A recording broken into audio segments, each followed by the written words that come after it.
Hello, amazing artists. It's me. This is Walter. I'm going to have you read or listen to the read aloud of Have You Seen My Dragon? It's by Steve Light. Really cool book, illustrated by Steve Light as well. So, all these intricate drawings of New York City. Have You Seen My Dragon's about a little boy who's looking for a dragon. It's a cute story. And Steve Light did a whole map of New York City, and then he goes on to show you all different things that go on there. And in each picture, the dragon is hidden, and the little boy is looking for him. It's a counting book, which you'll find out. So there's lots of things going on. We're going to focus more on the drawing because we are going to incorporate a cityscape as our background. So we'll be using tons of vertical lines and horizontal lines as we draw our city across our page, just like Steve Light does. He uses the whole paper, and then we'll go back and we'll add all kinds of fun details. So everybody's paper will look a little bit different, which will make it awesome. So it's a really cute book, and we're going to get started right away, not to waste any time. So you'll click the link, you'll listen to the read aloud, or if you have the book, take a look at it. I'm going to just set these aside. Use some printer paper, or if you have construction paper, that's fabulous because construction paper is a little heavier. So you can use different types of materials. We're going to start out probably in pencil, and our paper is going to be horizontal. Okay, vertical. Hot dogs are long and skinny. Hamburgers are wide. We're having hamburgers today. Okay, vertical, horizontal. You're going to want to start your city drawing.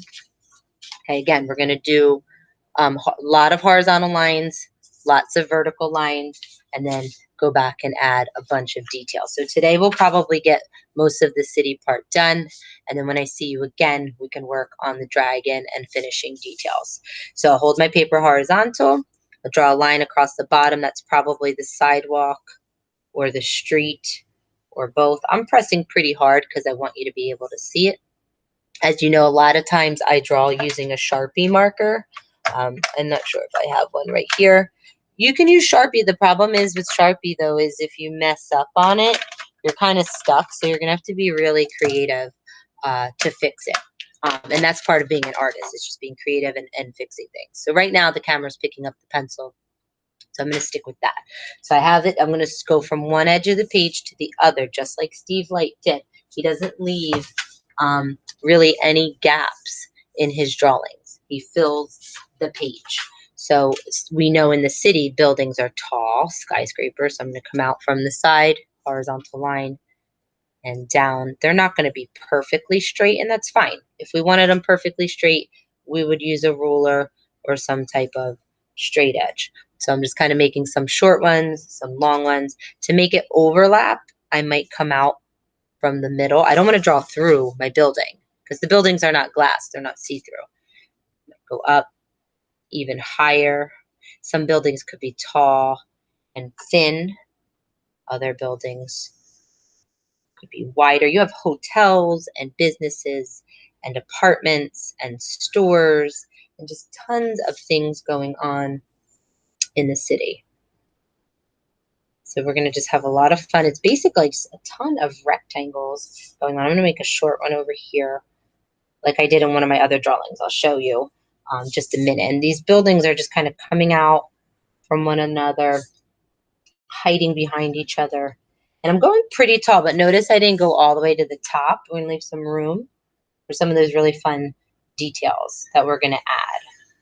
Okay, so once you get across your building, if you mess up, if your pencil, you can erase it. If not, be creative and figure out a way to work that into your drawing.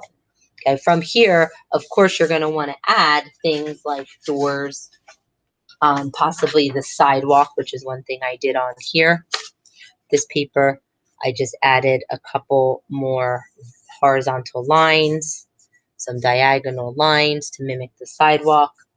You can add tons of doors because we know there might have an apartment here. So I put little steps, okay, and some double doors. I have a little pet shop. And if you look really close, I have a little hamster with his wheel and a puppy. He's waiting to get adopted. Okay, I wrote pets because that's what you buy there. You might have businesses or offices Okay, if you mess up, like I sometimes do, you could just create something over that mess up spot. Okay, so I put a fire hydrant. Again, details, flags, satellite dishes, antennas, smokestacks, things like that. Now, as we're drawing, I did hide a dragon in here. That's going to be one of our options for the next day.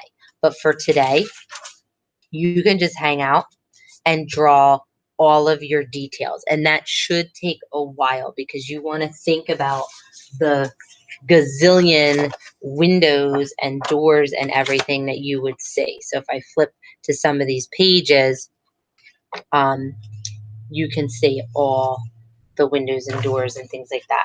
Now, if I go back here, I want to show you this page because Steve Light has a lot of detail going on, but do you see how he stops part way because he's just giving the impression that stuff's there, and that's okay. You don't have to have every single detail in it. All right, so we're gonna have some fun, and we're gonna be adding our details. I started to outline mine. That's the finish. So once you are, happy with your drawing, again, it's just going to be tons and tons of windows, okay, and doors. That's how it goes for these apartments. So I'm adding the window panes. That's the line that goes apart across the window. You could add curtains. There's all kinds of things. You could put people in the windows. So if you look really close, I was just adding little curtains in there. Tons of things you can do. So we're going to spend the time doing that. If you finish, then just take a dark marker like a Sharpie or a black crayon, a black colored pencil. These are our color sticks. I don't know if you remember them, but they are essentially a colored pencil with no wood on it. Okay. So I would go ahead and outline the stuff that I drew very carefully. And that would be the finished product for today. So I'm going to stop our recording and we'll pick it up again with the next section.